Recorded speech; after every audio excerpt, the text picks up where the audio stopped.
We need funding for diseaseinfosearch.org. This resource began in 1987, a year after Genetic Alliance was founded. It was largely created so that genetic counselors and geneticists could aid families in finding support groups and information about the 7,000 rare diseases. In about the year 2000, I coded it to become an online resource. I did that myself, and it was simple HTML code. It's grown over the years. I want you to take a look at it with me because we have seen that it's a very well-used resource. More than 7,000 diseases and about 3,000 of their subtypes are in this resource. If I put in the name of a disease,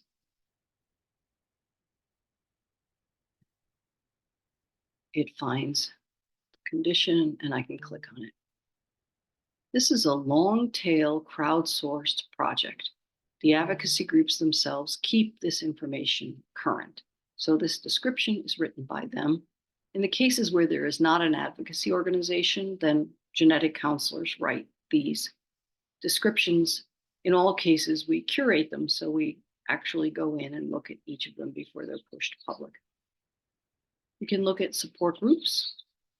In this case, there's only one that's specific. There's still another 23 that are general, and then there are some that match in other categories.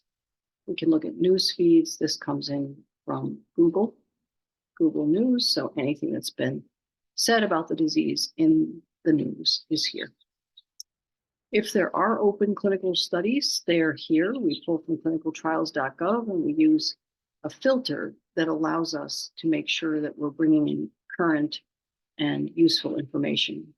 First, people can change this to trial status, all statuses, for example, and see right here what trials are available. But for most people who are new, looking for information on disease, it's important to be putting just the open trials up. We also have publications. These are pulled in from PubMed, but there is a filter on these to return only free articles so that parents, patients, families are not frustrated. Only articles about humans, and only articles in the first case that are review articles. They're followed by editorials and then research articles, but not articles that are very esoteric, one case or a mouse model in Hungary. And then there's an opportunity to participate and share your experience. This is a registry that's attached either from the advocacy group or we have a general one if there isn't one. You can also look at the advocacy organization itself here by jumping to the Find Support tab, clicking on the name of the organization. Again, the organization updates all this information whenever they want to.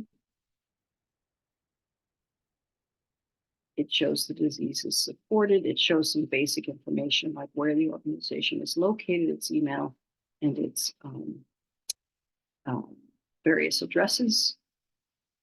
Let's put the Zoom bars in the way. It also will give us information about what the organization does. You can see that some of these are checked for PXE International and other ones of them are not, like rehab services with medical care, malpractice, and so on. And then over here on the right, you see the corporation status, whether or not there's a medical advisory board and so forth, financials, where does the money go? Where does it come from? Does it include industry sponsorship? What percent is coming from the company? And then a membership at a glance, and an infographic kind of representation, and then the opportunity to upload a resource that the organization wants to share here before one goes to the website of the organization by simply clicking here. So this has been up, as I said, with more than 10,000 diseases and their subtypes in here, filled out by the advocacy groups, and so more current than many of the databases that have a group of experts working on them. In this case, we do have a group of experts, but it's the actual advocacy groups themselves. And then if I go to where we're moving to, because our software is aging on Disease InfoSearch, and also because we have a whole section on research. So we have all of the advocacy groups filling in. Is there an animal model? Do I have an assay? What about a validated biomarker? Are there clinical studies? Is there a registry? Is there a biobank? All that information is available, but it's not publicly viewable yet. So we're in the process of rebuilding disease InfoSearch to better serve many publics, researchers, patients, clinicians, companies, and so on. And we're looking for partners to join us in funding this next iteration. This will look a little more modern. We're just loading these diseases in today. We'll do several so that people can see that there's something here. But this will not be finished until we secure funding. If I click on the disease, it detects the language, meaning it actually will render this in, for example, Spanish, if my language on my browser is set to Spanish. And it has a description written by the advocacy group, and then it has overview tags that are used by many of the nomenclature systems like OMIM and SNOMED and UMLS and OrphanNet and so forth. And then I could jump to the advocacy organization itself. And in their case, they wrote a very simple mission, some are longer. And I can go back and forth between the disease description and the advocacy group. And this, again, will have all the information you see on the old disease InfoSearch. All of this will be on the new site.